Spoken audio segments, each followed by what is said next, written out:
what do we got here? So what do we, okay, so I want the board too. So we may even want to move it over. Move it over so we see me and the board. Yeah. And you do what do we got here? Okay. Very nice. Okay. Let me get another marker. Hi.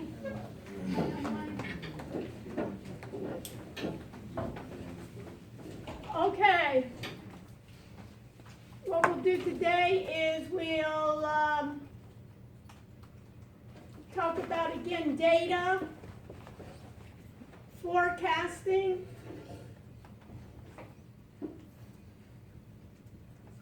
we'll talk about database,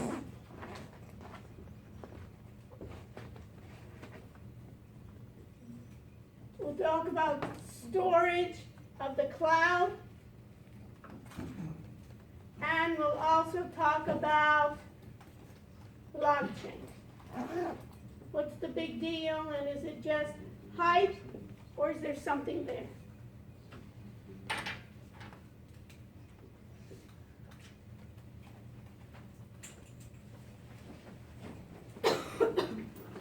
Johnny, can you do me a favor? Check in another room if there's some more black markers, and just borrow one. Politely, thank you so much. Okay, what else?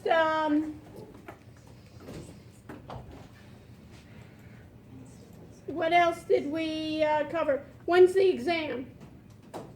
October 10th. October 10th. So we have an exam for October 10th.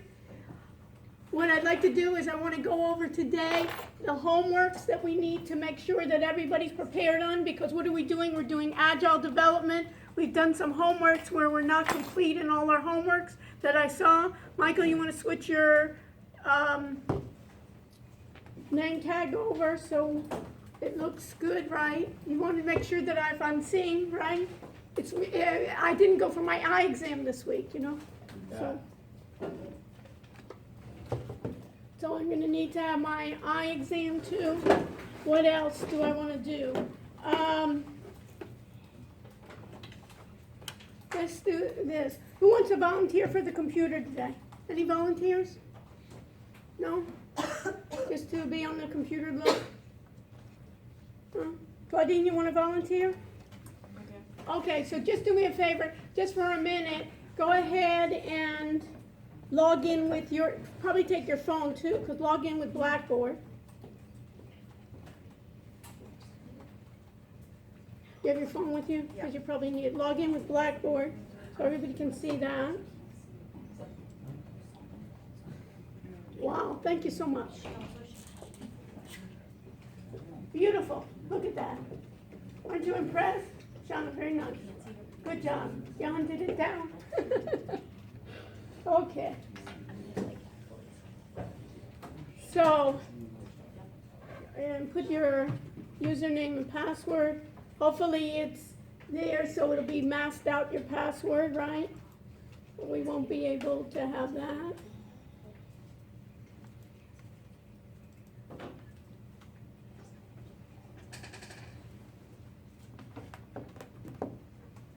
And who has a sheet of paper? Anyone have a sheet of paper? You want to take the whole today?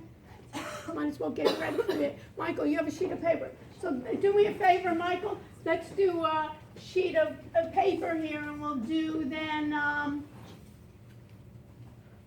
put the BTE 210, the time, the date on the top, and then make the titles first, last.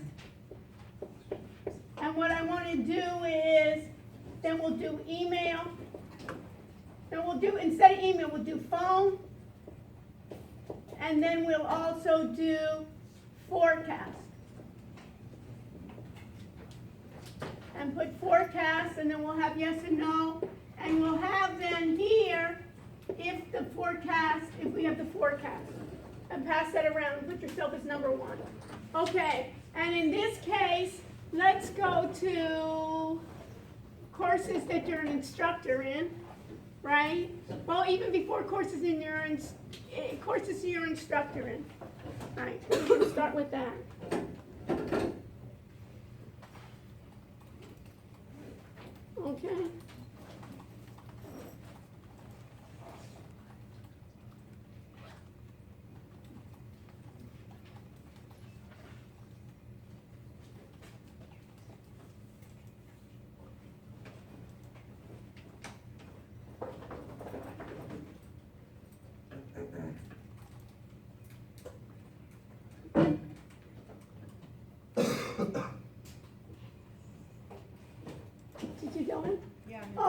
go to course documents and find your group.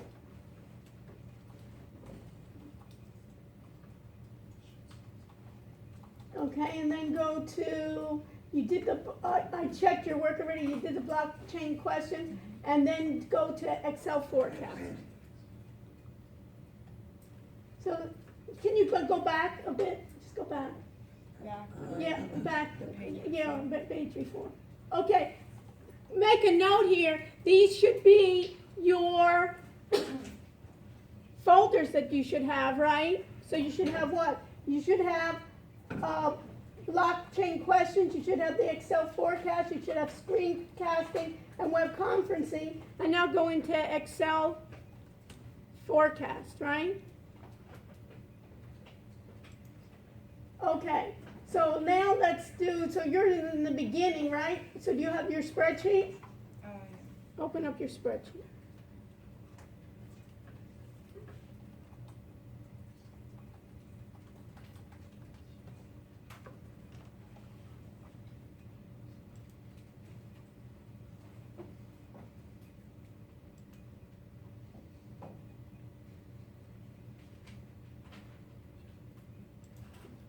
It's busy. It's busy, well, we'll see if something happens, right? Everything's busy, right? Yeah, it's really. It's real slow, right? It may be for the first time getting into Excel. Did we try Excel over there before? It should have been, I huh? think we did once. Yeah, we should have had that, right? We should have had the portion of it. And what happened? Is it still, it's loading? Okay.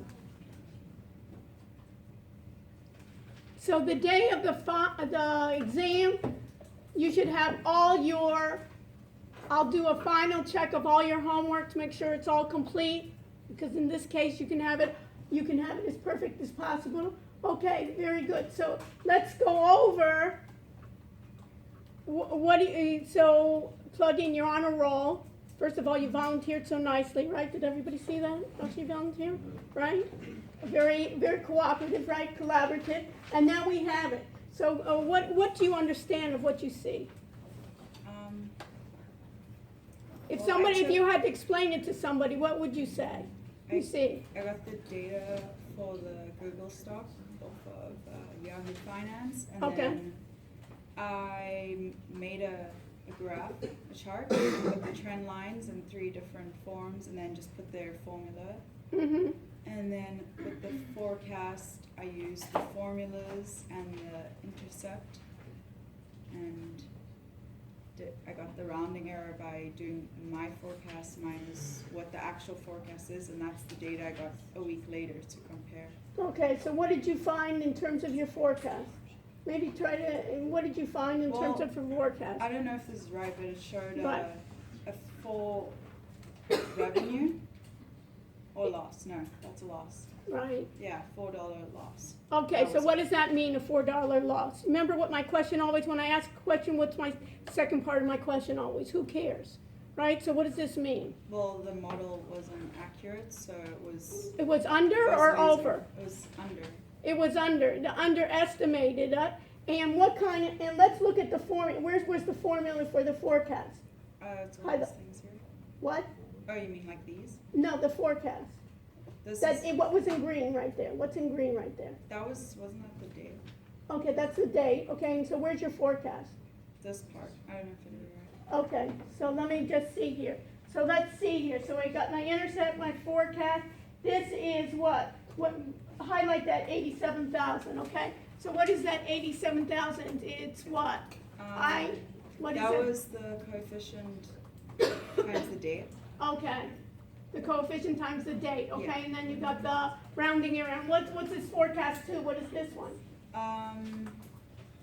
That one I used the data of everything building up to the date where I was doing the forecast. Right. And then it gave me some value, and then I took actual, The actual, okay? which is, I just took that from B33, so that's what it was on the day, and then it gave me a difference. Okay. All right, very good. So now, what do you think is missing? Besides that it wasn't accurate. How many times did you do that forecast? I only did it once. You only did it once, right? So you only did it once, and what's the problem with that, of only doing it once? I want to know how to make it more accurate.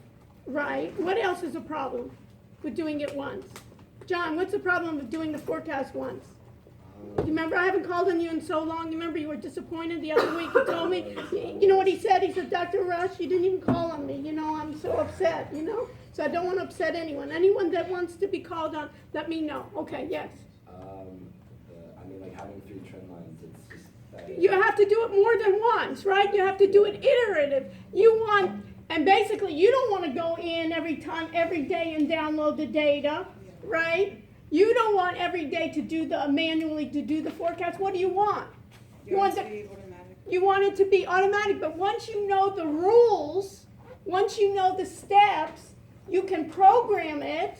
Everybody listening to me? You can program it that you have the computer then doing the rule, automating it each time. And then what's machine learning? Evan, what's machine learning going to help you with? What? Like artificial intelligence? Yeah, but what would machine learning help you in this point? Well, does it automatically for you, it forecasts it automatically for you. And so it forecasts automatically, and here it would forecast it wrong for me automatically every time. So what would you want to do? I'll lose money faster, right? I can lose money on my own slowly. Here I'm going to lose money quickly. So what's it going to do, Evan? It's going to learn And try to correct itself, right? And if it's always underestimating, then what do we want it to do? We want to maybe get closer or try to get different models or try to get different companies that it's more accurate. Can it go through many companies? Yes. Can you go through many companies? It's going to take you a long time. It can then pick out, for instance, you give it an instrument list of, let's say, those 10 companies you want, or even 1,000 companies. It can go through each time and do this each time and automate it. Okay. All right. Very good. So let's switch. Let's see if we can see my computer. Let's see, huh? Okay, so very good, Claudine. Excellent. Thank you very much, and then I'll let you want know. me to sign out? Yeah, you can, or keep it for a while and then we'll see. Okay, at the end of the class, we'll sign out so nobody can use your password, okay? So we can do this. All right, so let me log on to Blackboard, and I'll log on to Blackboard, and I'll log on, and everybody take notes, okay? So a couple of things we're going to do. Housekeeping. What are the housekeeping? We're going to have an exam on October 10th. It'll be in this classroom, and it will start at 5 o'clock. It'll be 2 parts. It will cover the readings, and it also will cover material we cover in class. Next week I'll go into more detail and start reviewing, okay? And then and basically we'll go over some more material. So let me just do a couple of things here. I'm going to go to our regular session, which is BTE 210. I'm going to go to course documents. Everybody with me where I am? And you may want to look at it yourself. Go to the regular section, and I have a section called XLSX. And I'm going to then open that. And we did this a little bit, Matt, together, right? The last time we looked at seeing what the problem. Okay. So let's put this in review. I'm going to make this a little bit larger so we can see this.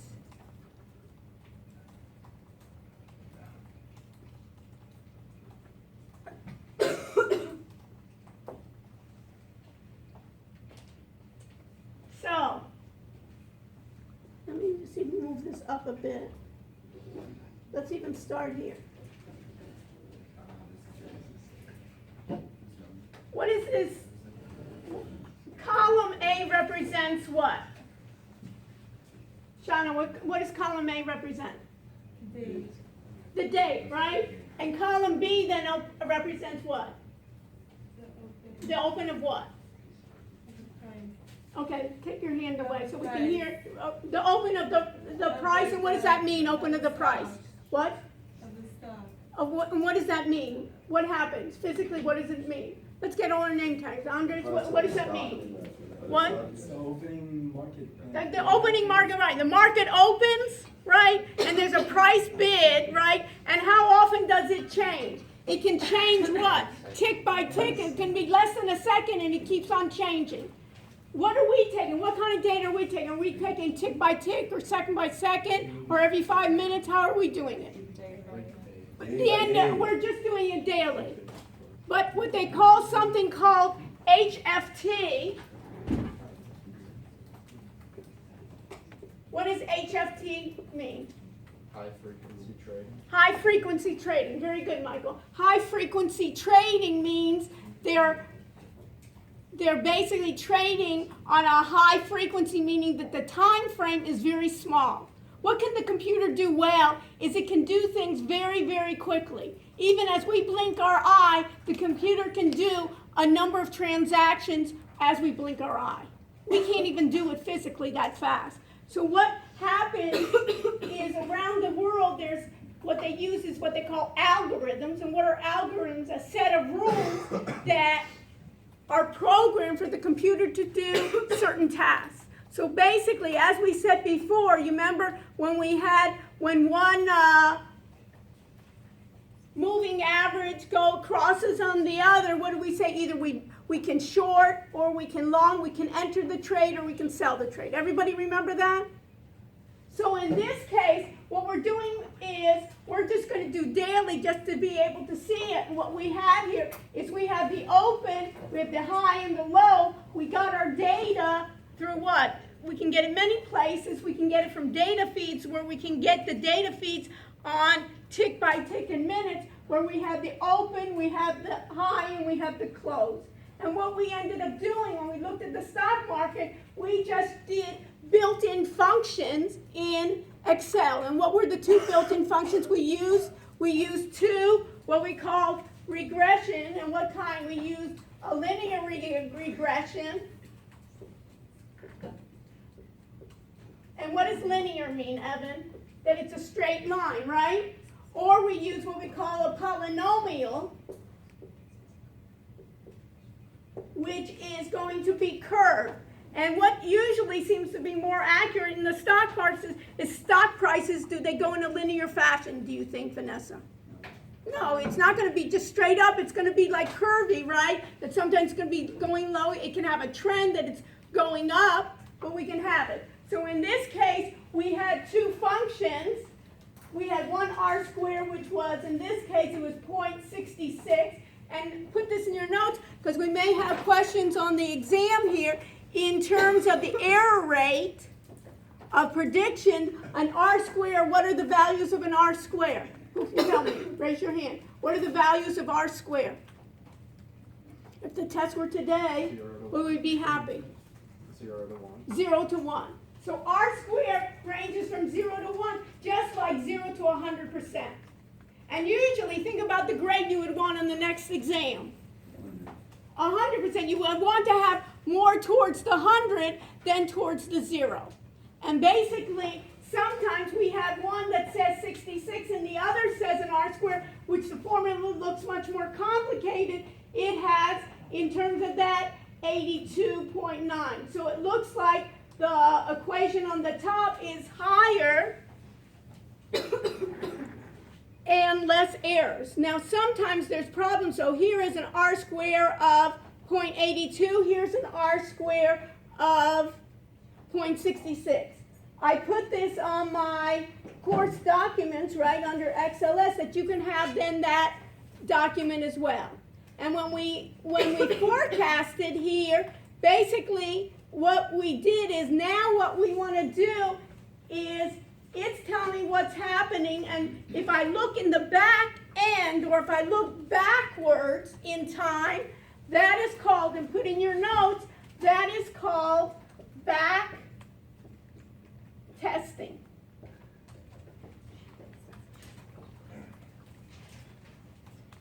That That is called back testing. We're back testing in time and seeing if we use this type of algorithm, how would I make money or would I lose money?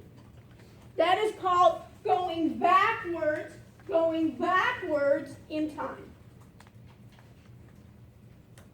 So at least I know how well my model did in the backwards. But am I always looking in my back view mirror? Is that what I want? What do you really want to do? I know how I did before, but what about tomorrow? What about next week?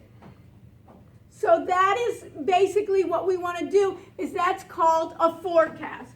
So back testing is looking back in time. You can put in your notes.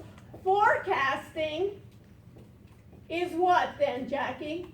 Moving forward in time. Great. Going forward in time.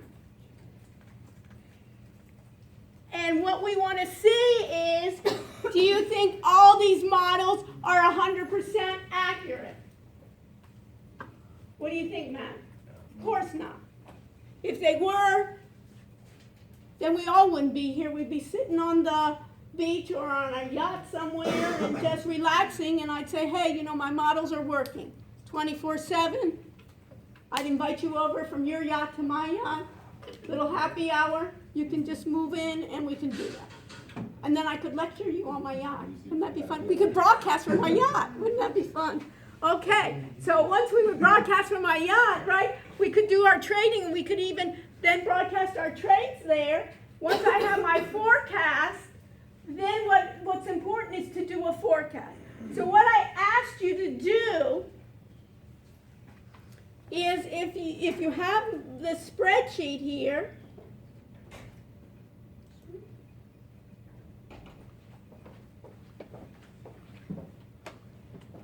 is I have the spreadsheet where I've tried to do some of the spreadsheet, but look at this one right here. And if you look at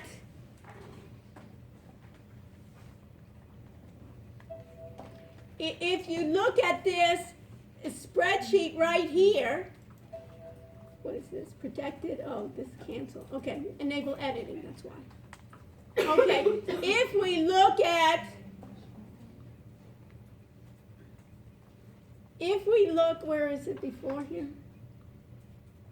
Let me undo.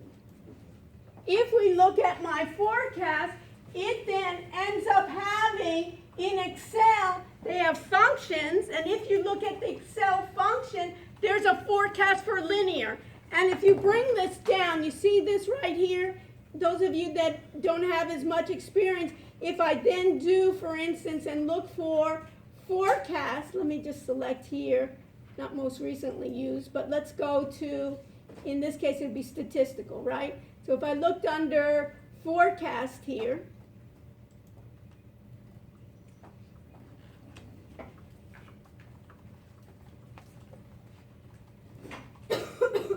right? If I have a number of forecasts, I can have a number of forecasts where I give it my X, I give it my known Y's and my known X here, and X calculates or predicts a future value along a linear trend by using existing values.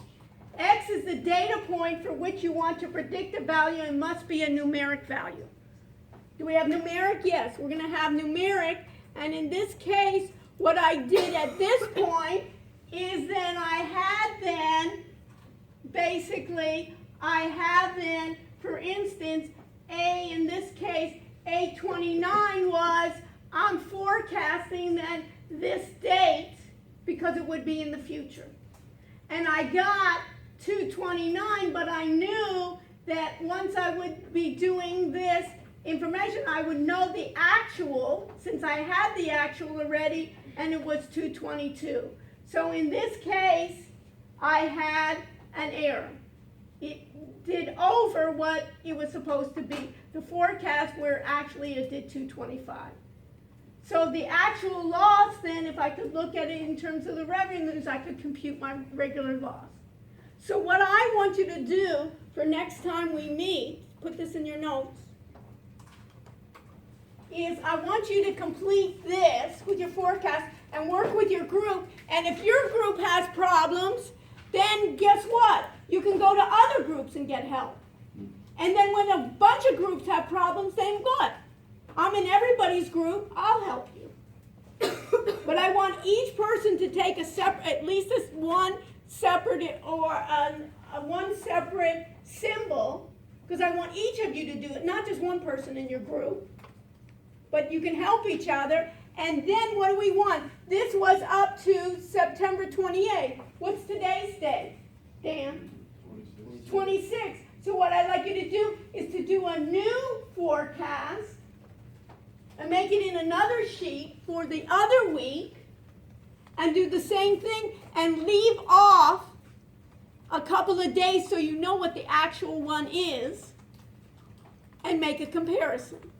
And then even try it for a number of different time periods. So try 3 different time periods and see how well the forecast works.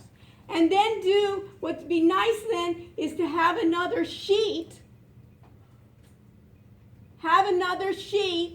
that will show how well your forecast works. More than Claudine than one time. So you can see if there's a pattern.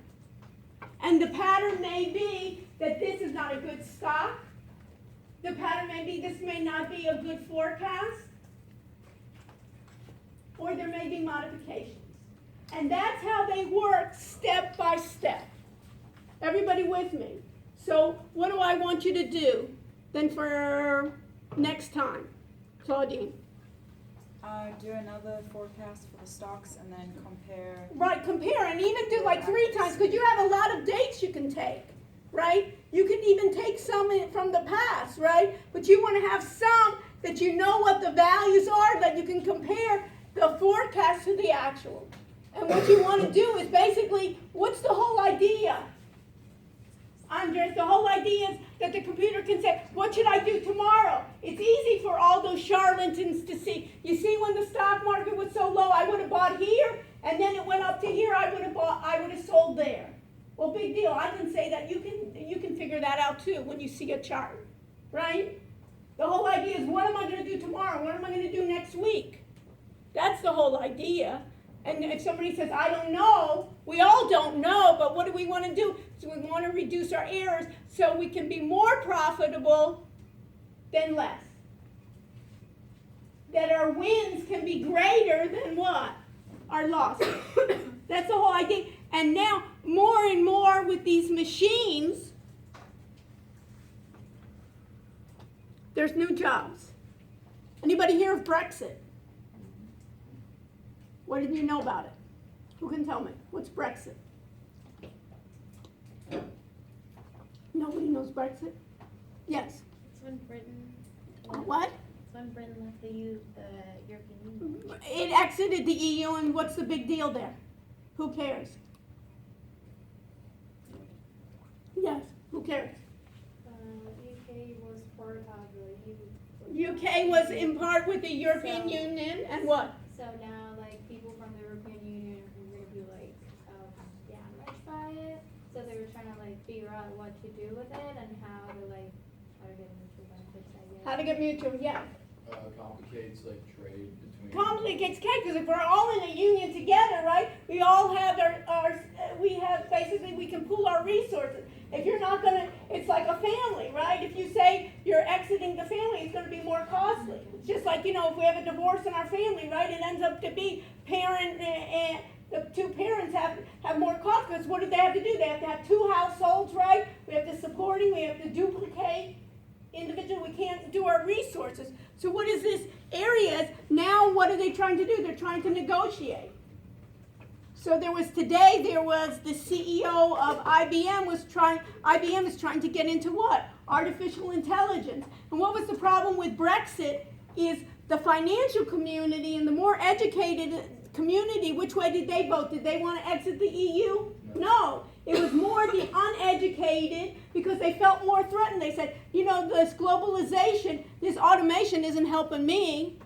I'm having immigrants now come in from Eastern Europe, let's say, and from Africa and from other areas that are going to take those unskilled jobs. They're going to be basically they're going to take it for less.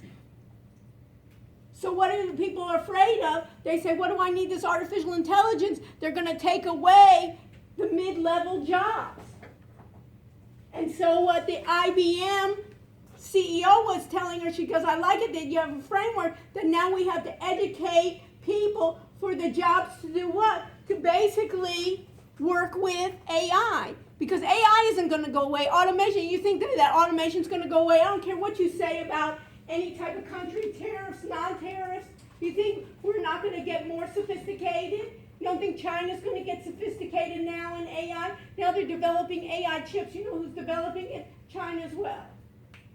So that area of automation, we have to redesign what we're doing. If you're in marketing, who's my marketing people here, right? Marketing is changing completely, right? Nobody's just sending out a postcard to somebody. It's what? Is we're using big data and we're basically trying to target. So it's the same thing, trading. All my finance people, it's what they call fintech now. It's basically using technology to do those repetitive actions and having the computer then try to do machine learning, what they call deep learning, to improve. But then we have to have people in the background doing what? It's not going to appear by itself. It has to work together to learn those rules.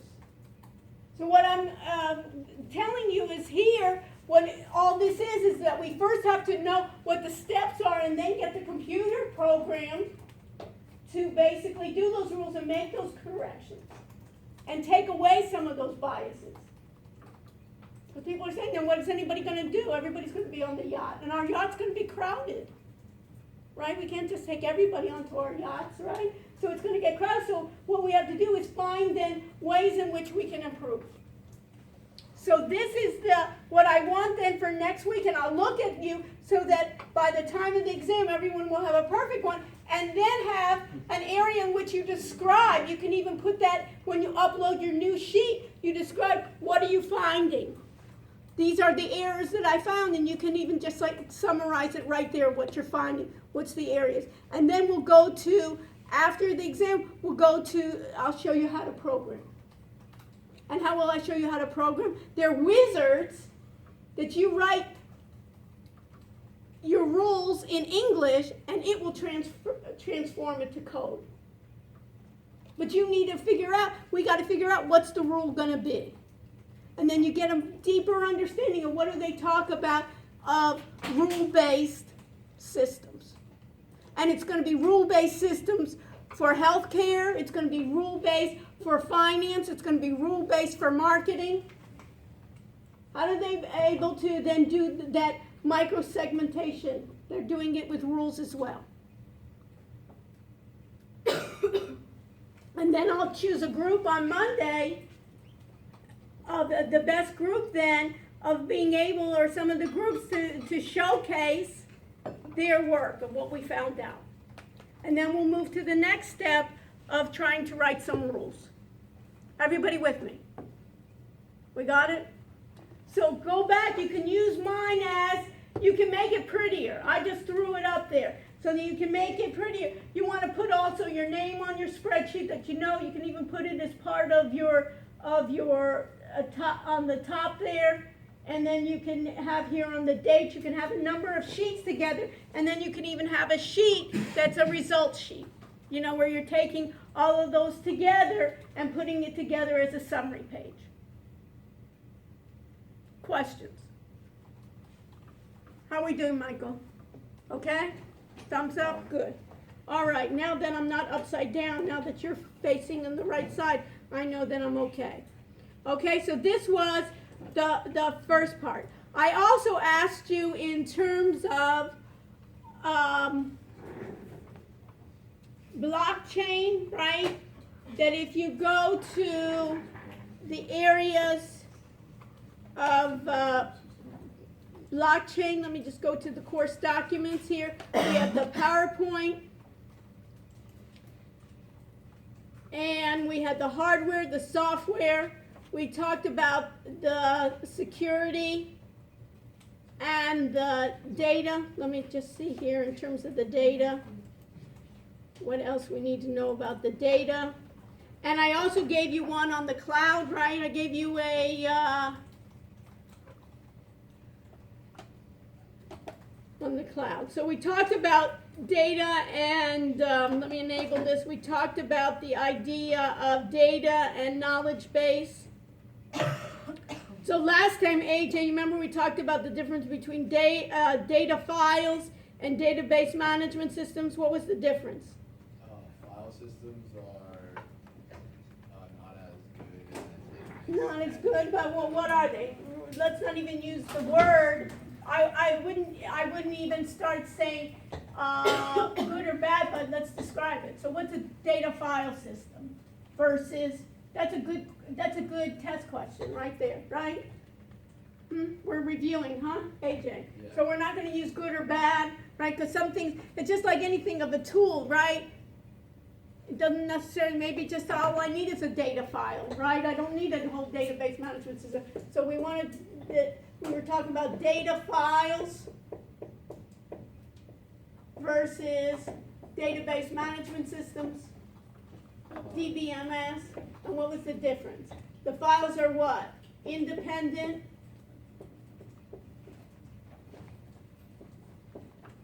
Data is stored.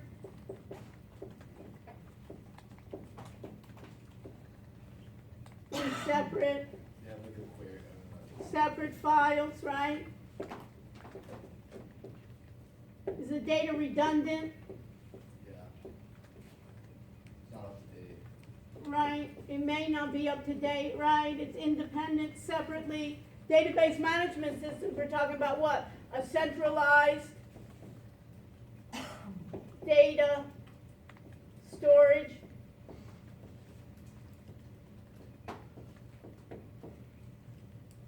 This data can reside on premises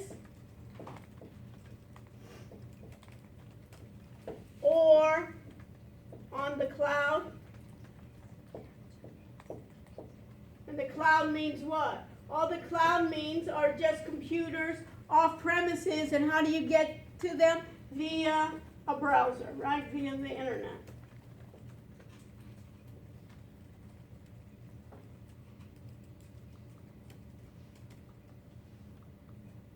And we talked about the idea of data redundancy, right?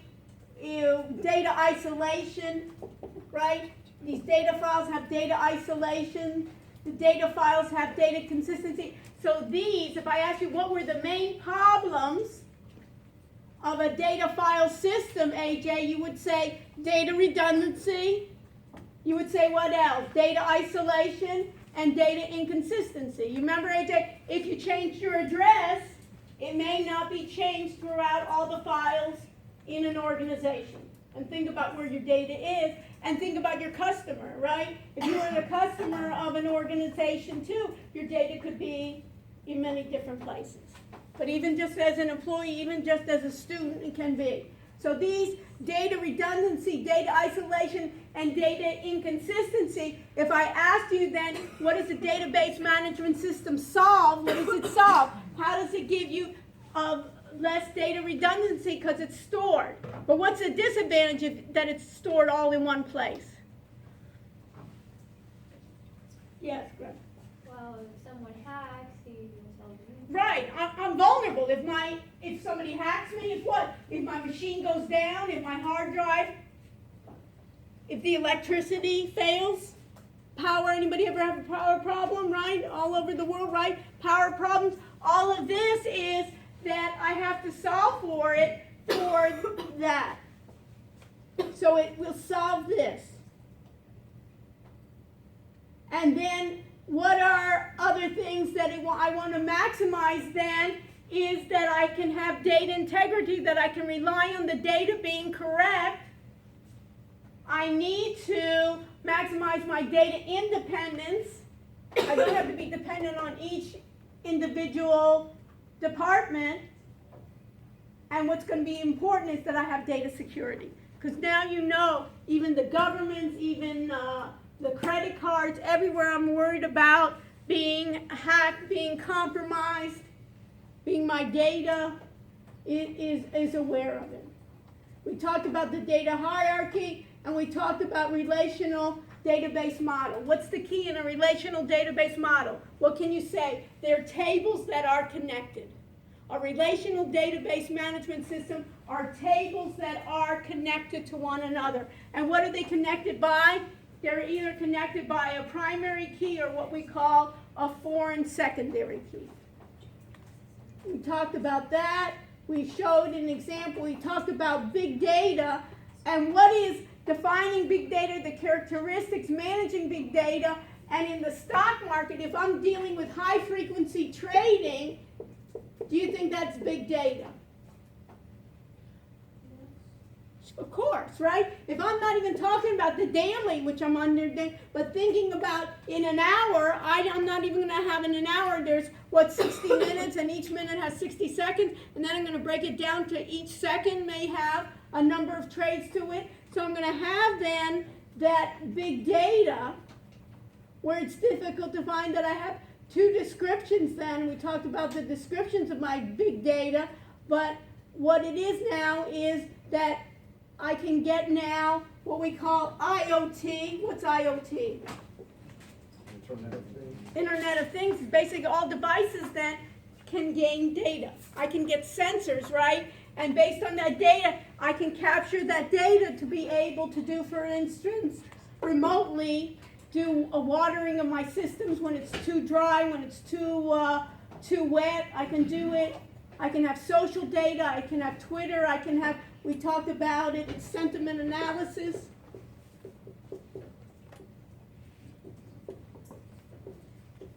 That basically what I'm going to do is based on the sentiment. Do people like certain things? What's the trending? Anybody been on Twitter before? We have the trending of what's the sentiment of certain people in certain ways.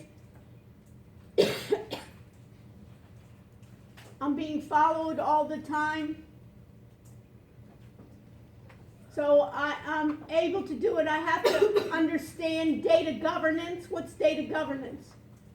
Dan, what's data governance? You have any clue? How you structure who can access the data. Yeah, somebody has to own the data first, right? Think about your healthcare record.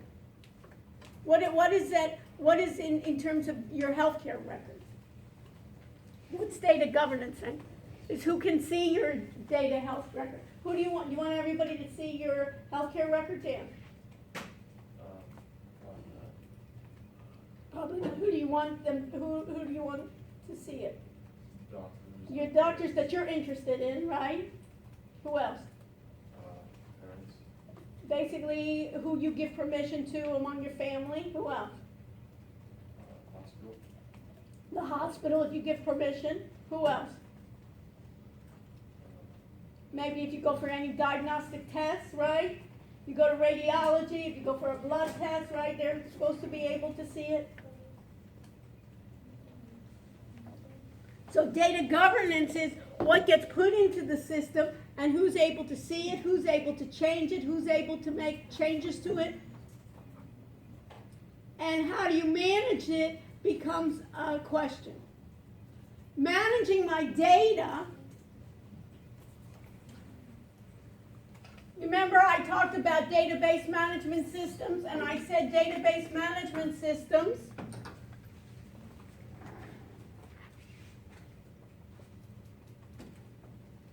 use a query language called what? What's the query language of a database management system? Conchetta. S who, Vanessa? S who? QL. QL. L stands for what?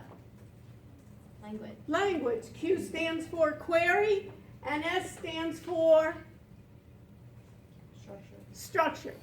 What's structured data? Structured data is that I can define easily the fields of my data. And in an Excel spreadsheet, usually, what are the fields? Columns or rows? Columns or rows? What are the fields? Columns. And my rows are called what? Records, right? So I can then structure for instance, then, whereas all students with test scores greater than 90, right, give them an A. Or give them keys to the Mercedes, and I have to get a lot of Mercedes right in the parking lot, right? So these are structured that I know in advance what are my fields in advance. Now we have something else, and this is traditional relationship data versus what they call no SQL, and this many times is being used for big data, for video, for unstructured data. That I want the machine to try to figure out fields. Anybody see face recognition? Right? We use it, there's a lot of algorithm, right? And we can even tag, right? In Facebook, we can tag our pictures, right? But basically now it's doing facial recognition for biometrics. Now they're even doing facial recognition. There's a company here, I'll invite them. In Miami, they do for marketing, they do facial recognition, that they can tell how old you are when you pass by, kind of like a sign, a digital sign, and they're advertising, they can tell what if you're female, if you're male, if a certain age you are, and then they can tell, do you seem to be happy, do you seem to be sad, based on your facial expressions, right? So they're doing all this. You think this is structured? No, it's non-structured. How am I going to get it? You make a face like this, right? That you're repulsed, or this, you know, different faces that they'll recognize many times. That they'll do it. In terms, they'll do it also in voice recognition. Now that I have I feel like I almost have to. You didn't remind me. Good thing I reminded me. I need to mic myself. I knew I was screaming too much, right? You didn't even tell me. So Dan and Evan, can you be so kind to remind me to put on my mics every time? Good. Thank you very much. My AV section over there. Okay, so now I'm micing myself. So, unstructured is that. Open source solution. What do we mean by open source? Evan, what's open source? Anyone can access it, anyone can use it, anyone can utilize it, pretty much. It means, write this in your notes, open source means anyone can view the computer code. And in many cases, open source means that it can be changed. The closest I can come to it, everybody's been to Wikipedia, where people can edit and then other people edit what other people do. That's almost, you can think about as an open source in let's say in English or in any other languages, right? Is a Wikipedia. Open source in computer code is that you can see it. Some computer companies, for instance, Apple has proprietary source code that they don't have it open to the public to see. Open source is. So managing big data, they're now having open source solutions, meaning that people can modify it to what they have. Okay. So big data can be used in many different areas, and then we talk about a data warehouse and a data mart. Everybody knows what a warehouse is, right? A warehouse is what? Khalid, what's a warehouse? Data warehouse would just be like a building with all servers, housing all that data. Okay, it can, but it's data. So it's like a server farm. But a warehouse is what? Where a lot of equipment is stored, inventory is stored, right? That's a warehouse, right? A data warehouse is where data resides. But put this in your notes. A data warehouse is non-transactional data. Data warehouse is non-transactional data that is not live data. Data warehouse is data that will be used for further analysis. So if I go to Home Depot, right, and they're going to check, there's something on the shelf and it's not there, they're going to check what? In their inventory database to see how many they have in stock. Is that a data warehouse? No. But what they'll do is, after they see what people bought, they'll take that information of who bought what, maybe what times of the day, they'll put it into a data warehouse. A data mart is a subsection of a data warehouse, meaning that I have a hypothesis of a study that I want, so I'm only going to take part of the data warehouse. So as you said, Colette, a lot of times I'll be using hardware, but I'll also be using software to analyze the data in my data warehouse. So it's basically a storage place. It doesn't necessarily have to be in a building. Sometimes when you think about a building is, like hosting, if you went to Google, right, and you saw their Google servers, they basically have huge buildings, right, with a number of, have you seen pictures of those server farms where they'll have a number of racks and racks of computers, right, and a section of that may be, part of it may be what they call a data warehouse. But we could even do a data warehouse in the cloud somewhere that were, depending on what we had, small number, okay? But they call it a warehouse just to think about it. So here they're saying a repository of historical data. So here's the key. When I said like non-transactional, historical, that are organized by subject to support a decision maker's organization. Where Data Mart is a low-cost, scaled-down version, so for a specific version.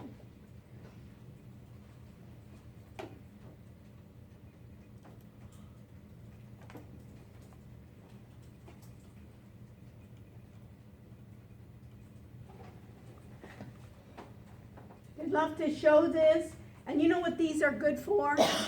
When somebody knows it. For somebody that doesn't know, this is meaningless, isn't it? You just see a bunch of circles there. So let me just tell you what to think about. You see like a little cylinder here? Put this in your note. That little cylinder means data. In computer terms, they try to trick you, but in computer terms, all these little cylinders, you see all these little cylinders? They represent data. Easy, I'll show you. Everything's easy when you know it. So basically what they're saying, this is a data warehouse framework. A framework means basically what they're trying to look at, and they make it more complicated than it is. And this is basically what's external to go into the data warehouse. You see how this says a data warehouse? This is external. And did you see on one of the slides it says data is dirty? What does it mean data is dirty?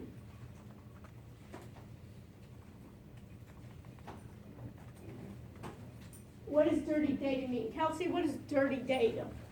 Incorrect. Incorrect, incomplete. So a lot of times, for instance,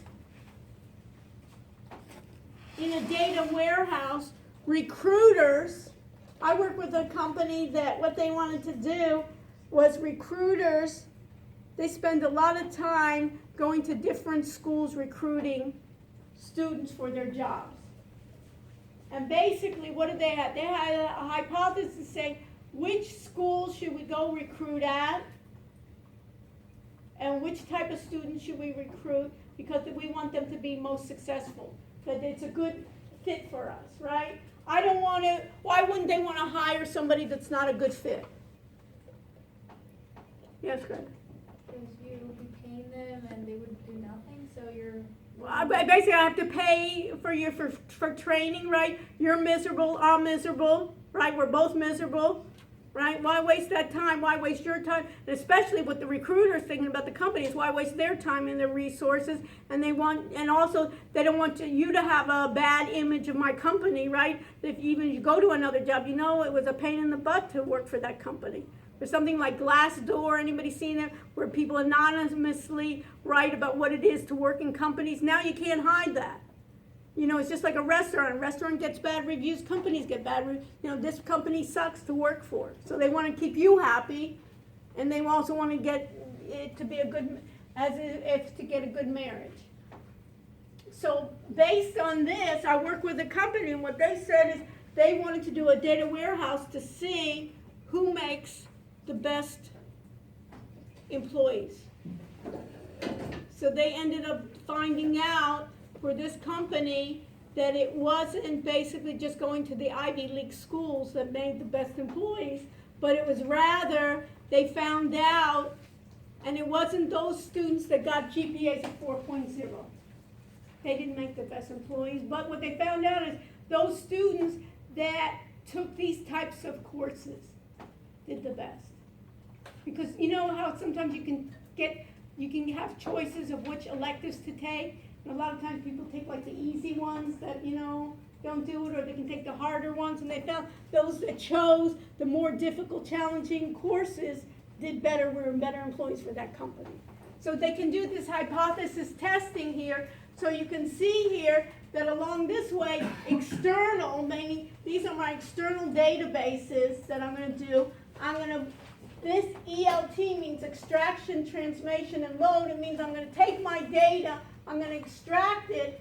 This is my enterprise data, which I can have my finance data, marketing, and then I'm going to put them into individual data mark. A subdirectory, this could be my marketing database, this could be my finance database, this could be my supply chain data going into here, and then I can then do the reporting back here. So that's the whole big deal, is taking the data and then reporting it to people that make decisions and helping them find decisions that they didn't know before. I know about my data, for instance. Anybody, can you rent a car when you're under 21? No. Some places you can't. Why not? I think it depends if like normal people cannot do it if you're like Normal people, and you're not normal, or what, Greta? Well, I mean, like, I know, like, if you're, like, less than 21, but you're, like, in the military, you can do it. Yeah, military, something like that. Well, they found out one of the rental car companies at that time was doing also a data warehouse, data mart ID, and they said, is it true? Why don't they rent? Because they say that they're worse drivers. They'll come back with crash cars, right? They'll be drinking, driving, you know, not good drivers. And they did a study with hypothesis testing, and they found out that it wasn't true. So they said, hey, we can have a lead here. We can give it then to people under 25 for it. And basically what they said is, but first we have to clean up our dirty data. So that's the key here. So those data warehouses then, and those data marts then are available. So then you can do it for those government or government users. Okay, and these are the data warehouses. So the key then becomes, where does this blockchain come into being? Is blockchain dealing with data? What's the difference between blockchain, write this in your notes, what's the difference between blockchain and databases? We talked about data, right? We talked about database management systems, right, Shauna? We talked about those. So what is the idea of blockchain? Where will blockchain help?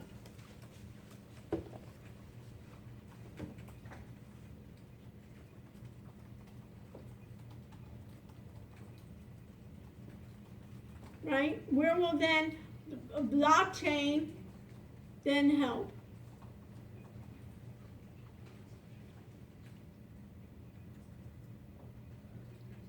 So I'm going to go to yours, okay? So if I go to the BTE, let me go back to the PC here. I go to BTE and I go to my web links.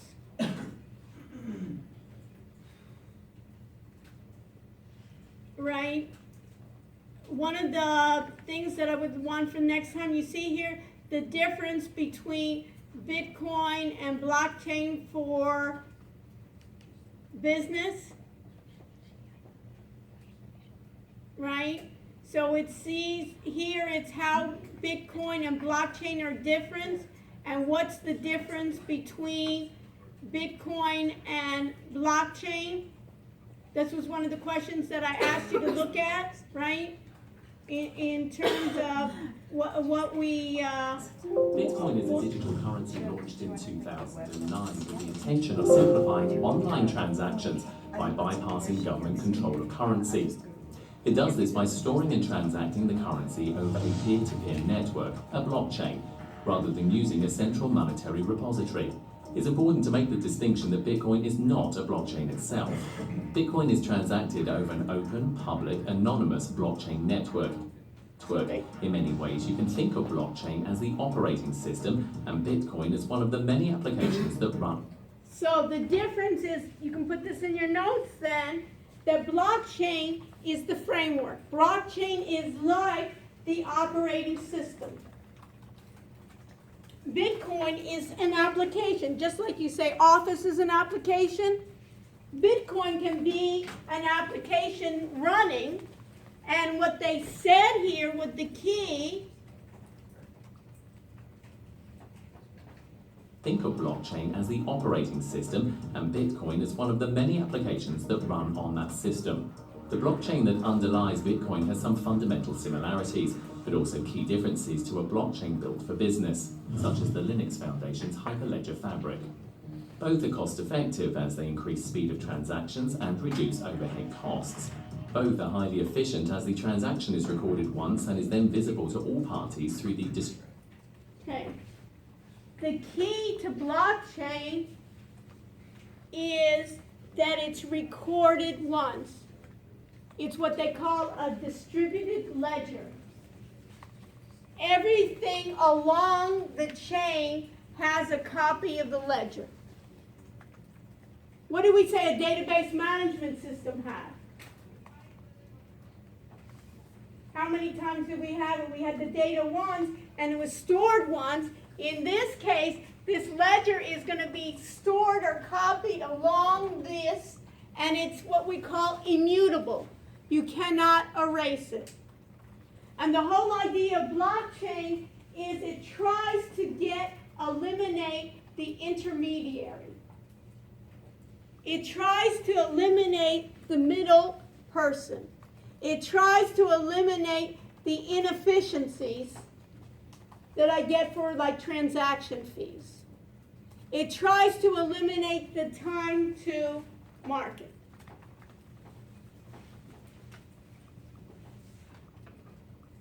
distributed network.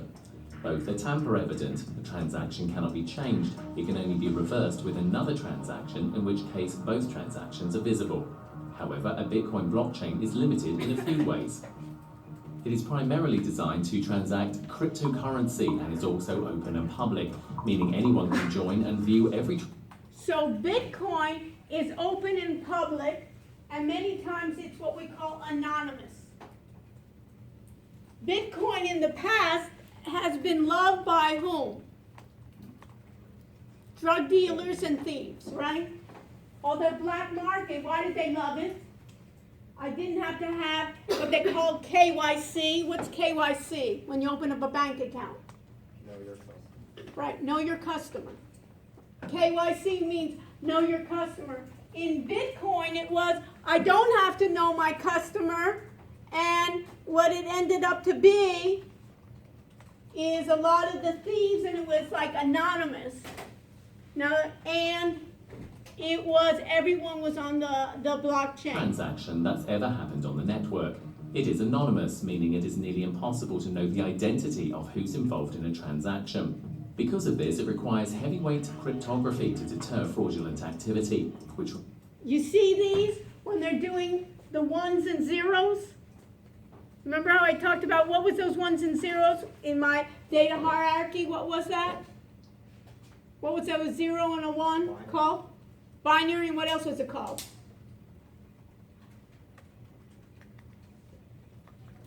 It wasn't a byte, but it was what? A bit, good. So those zeros and ones, and it was a combination then. Hopefully then you wear earphones when you take the test, right? So, you know. Requires significant computing power. These characteristics lead to many issues around efficiency, confidentiality, security and trust when conducting business, especially around regulated industries. On the other See, so in regulated industries, what the key is, all of a sudden they say, hey, I want to have security and trust, so I have to know my customer. So what's now being changed in blockchain, they said, well, how's blockchain then being done with banks? Is even blockchain is being interested in banks where they're going to have a network where they're going to know who their customers are, and it doesn't necessarily have to be anonymous. On the other hand, a blockchain built for business enables you to exchange anything of value, whether tangible, like a car or house, intangible, like a patent or copyright, or digital, like videos or photos. It is private, so the invited members know exactly who they are doing business with. It is permissioned, so participants are only given access to data relevant to them. And it runs on smart contracts. Put this in your notes. In blockchain now, there's something called a smart contract. Anybody know what that is? Do you know, Michael? Yeah, it's like a contract, that's coded to execute automatically and it's recorded in the blockchain. It's basically kind of like the rule basis that we were thinking about. So let's say we were going to insure in Homestead our orange grove. When do you think we would be in trouble with our oranges in our orange grove? What about temperature? What would the temperature have to be? 32 degrees. We would be in trouble when it was less than 32 degrees.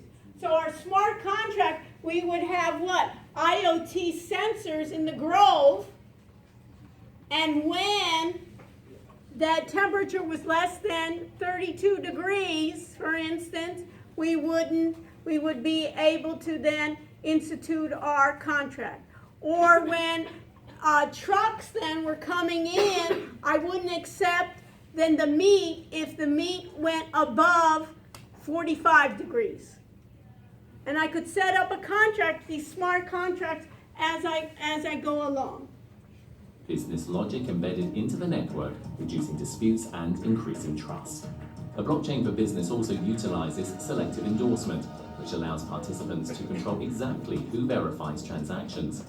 All of these qualities make a blockchain for business more efficient, more secure, and more effective across your business networks.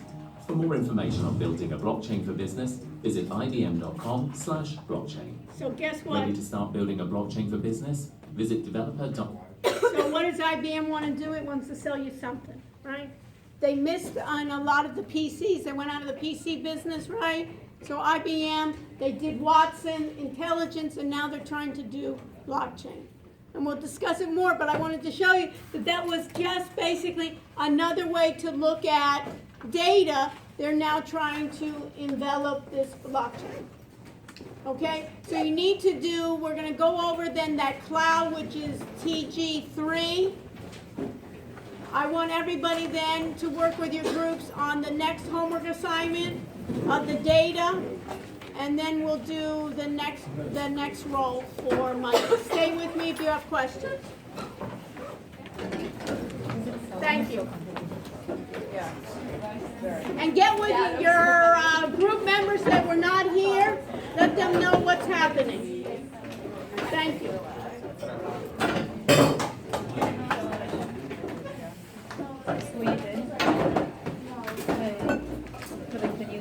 Can you do me a favor? Just leave it, but just turn it off. You did, and this one too? Can you be so kind? Thanks. And then we'll reset it. My pleasure.